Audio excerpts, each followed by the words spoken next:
There's enough in your vortex to keep you thriving for 20 or 30 lifetimes.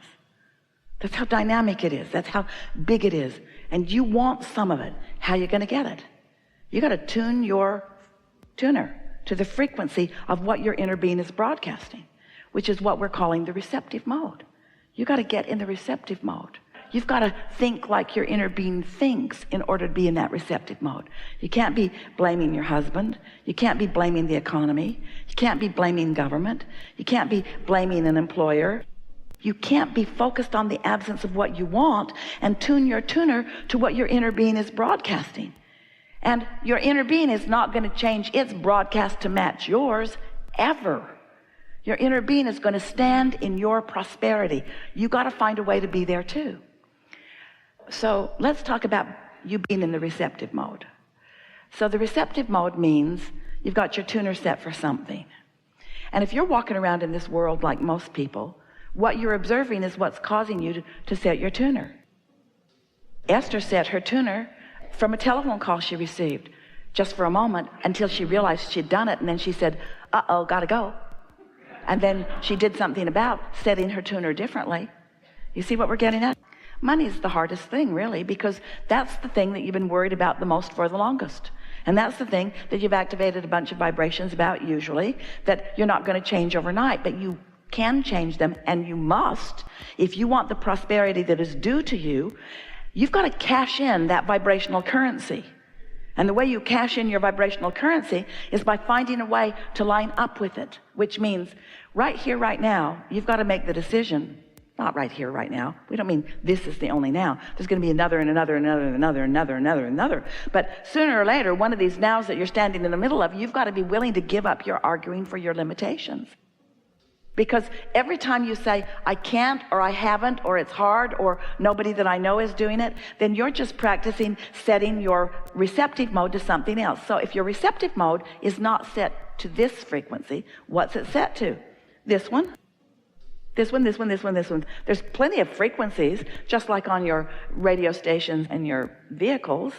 There's lots of different frequencies. It's endless. That dial is long and endless. You can set it to anything along the way. So how do you know where you've set it? How do you know where you've set your tuner? Two ways: how you feel and what's happening. And both are good ways to know. So if prosperity isn't flowing in incredible abundance to you, knowing what's in your vortex as we do, you got your tuner set in a screwy way. And the reason that you do, it's usually for a couple of reasons. One is the habit of just observing what is. What is compelling. We know that it is. Bills are compelling. When they come, they get your attention. We know that what you're observing is compelling. The other reason that you often set your tuner differently than we would like you to is because you still don't believe in the vortex. You don't believe in the vortex reality in the same way that you believe in the bank account reality. The bank account reality is just more obvious. Everybody, including your banker, your credit card holders, they all believe in your current reality. Your credit score believes in your current reality. In other words, there's so much to observe that believes in your current reality. And your current reality does not mean diddly squat, because that is what's temporary. That's what's temporary. That changes. And we'd like to say to you that the true earning that you're doing is not what you're doing through your action. The true earning that you're doing is what you're doing with your vibrational balance. It's your vibrational balance. And you got to know that. You've got to know that, because look at the difference in what people around you are receiving in terms of money. You can't explain it through their action, can you? You've all got the same 24 hours in a day, and you're all limited to that degree of what you can do. And yet the difference in what people are receiving is enormous. You've got to understand that they're not earning through their action, and they're not earning through their education, and they're not earning through their context, and they're not earning through some way that's immoral or illegal. They're earning through their vibrational translation of the vibrational currency into their bank account. You earn with your attitude. You earn with your mood. That's how you do it.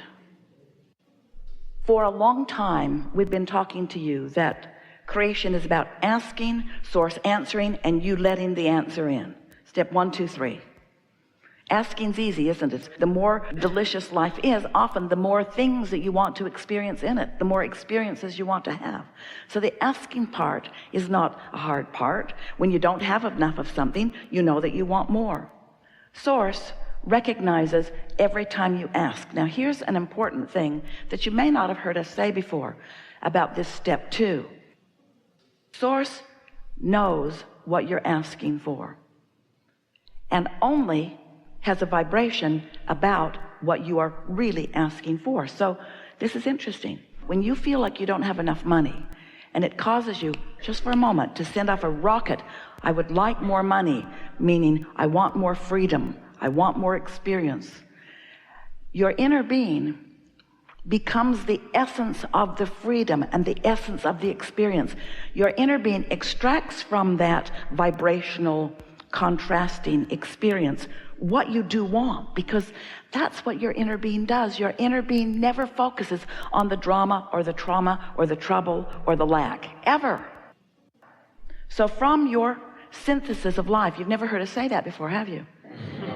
From your synthesizing of life, you are emitting pure desires that your inner being is recognizing, focusing on, and taking as inner being point of attraction. Now, do you accept there's you and your inner being? Do you accept that your inner being is offering a vibration and that law of attraction is responding to your inner being's vibration, just like law of attraction is responding to yours? So when you ask for more prosperity, your inner being immediately becomes the equivalent of more prosperity. But if you don't immediately become the equivalent of prosperity vibrationally, as in being optimistic or anticipation, then there's a vibrational difference between you and your inner being, and that's when you feel doubt or fear or worry or jealousy or anger or whatever those feelings around money often are. So the good news here is that your inner being has become more prosperous every time life has caused you to seek more prosperity. But you've got to find some way of syncing up with the way your inner being feels about this. And when you do, now there's no contradiction in your vibration. There's no tug of war going on. Now you and your powerful inner being are standing in the eye of the vortexual hurricane that law of attraction is causing around you, and more money is coming to you.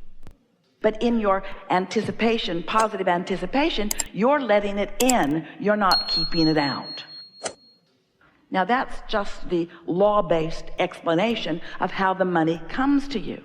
Now another way that we are wanting to explain this to you is that when you feel good, you're in sync with your inner being.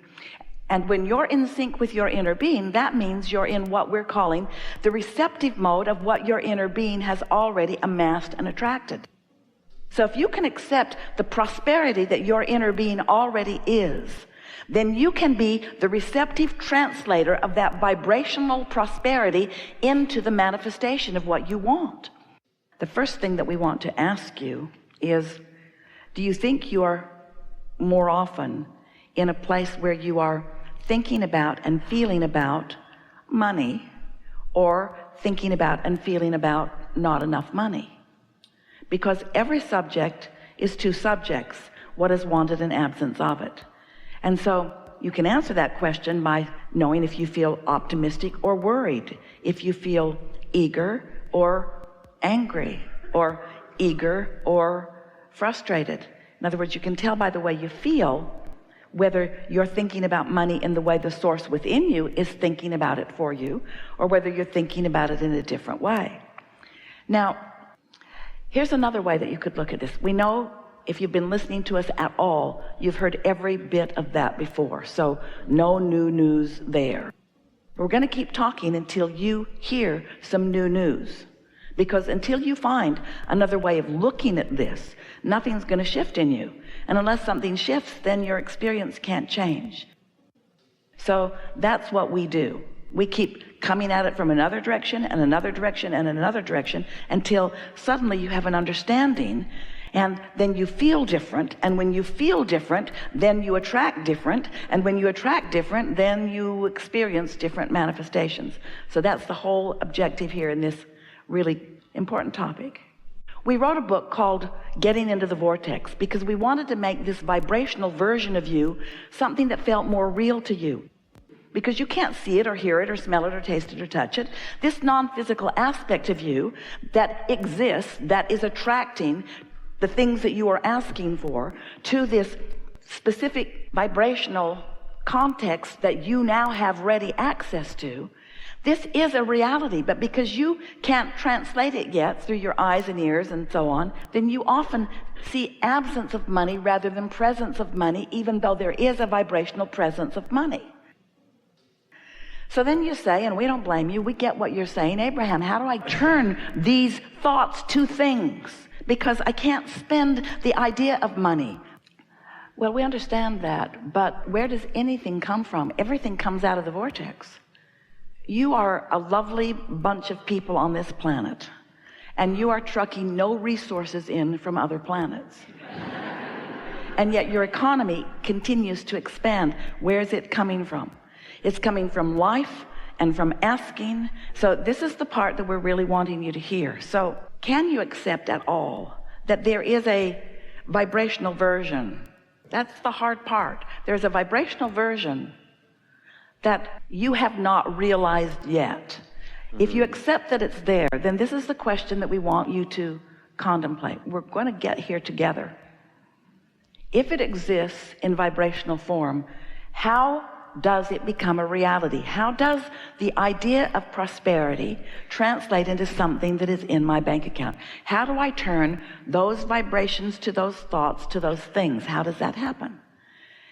Well, it happens by your practicing the thoughts that allow it to turn to those things, not practicing the opposite of those thoughts.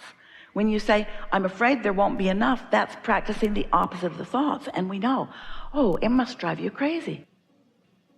Abraham, if you were standing where I'm standing, look at me what I'm looking at, you'd feel the way I feel.